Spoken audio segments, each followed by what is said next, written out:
ఇవాళ వైకుంఠ ఏకాదశి. దీనిని మోక్షద ఏకాదశి అని కూడా అంటారు. ఎందుకంటే ఇవాళ మోక్షం లభిస్తుంది కాబట్టి అలా అంటారు. ఇది మార్గశిర మాసంలో శుక్లపక్షంలో వచ్చిన ముక్కోటి ఏకాదశి. ఈ రోజు చాలా మంచి రోజు. విష్ణు ఆలయాల్లో వైకుంఠ ధామంలో ఉన్న శ్రీమన్నారాయణుడిని ఉత్తర ద్వారం నుంచి వెళ్ళి భక్తులు దర్శించుకుంటారు. వైష్ణవ గ్రంథాల ప్రకారం సంహిత గ్రంథాలు ప్రత్యేకమైనవి. వాటిలో శ్రీకృష్ణ సంహిత అనే గ్రంథంలో ముక్కోటి ఏకాదశి, వైకుంఠ ఏకాదశి నియమాలు ఉన్నాయి. వాటి ప్రకారం స్వామివారిని దర్శించుకోవడం ద్వారా మోక్ష ప్రాప్తి లభిస్తుందని పండితులు చెబుతున్నారు.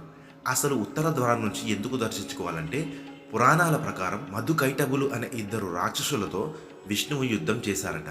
కానీ గెలవలేని పరిస్థితి ఏర్పడుతుంది. అప్పుడు మీకు ఏం వరం కావాలో కోరుకోమని స్వామివారు కోరుతారు.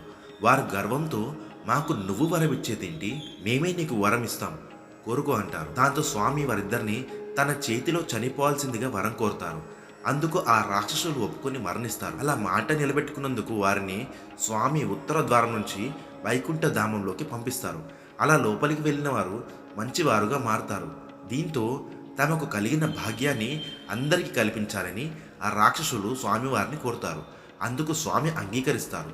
ఉత్తర ద్వారం నుంచి విష్ణు లోకానికి వెళ్ళే మధుకైటబులు ఎలా అయితే మారిపోయారో, అలా ఉత్తర ద్వారం ద్వారా ఇవాళ శ్రీమన్నారాయణుని దర్శించుకున్న వారికి ఇహలోకంలో సర్వసంపదలు, పరలోక మోక్ష ప్రాప్తి లభిస్తుందని పండితులు చెబుతున్నారు. అయితే దీనికి కొన్ని నియమ నిబంధనలు పాటించాల్సి ఉంటుంది. ఇవాళ ఎలాంటి అబద్ధాలు చెప్పకూడదు, కోపంతో ఉండకూడదు, రోజంతా ఉపవాసం చేయొచ్చు, పాలు లేదా పండ్లు మాత్రమే తినవచ్చు, లేదంటే ఉడకబెట్టిన పదార్థాలు తినొచ్చు.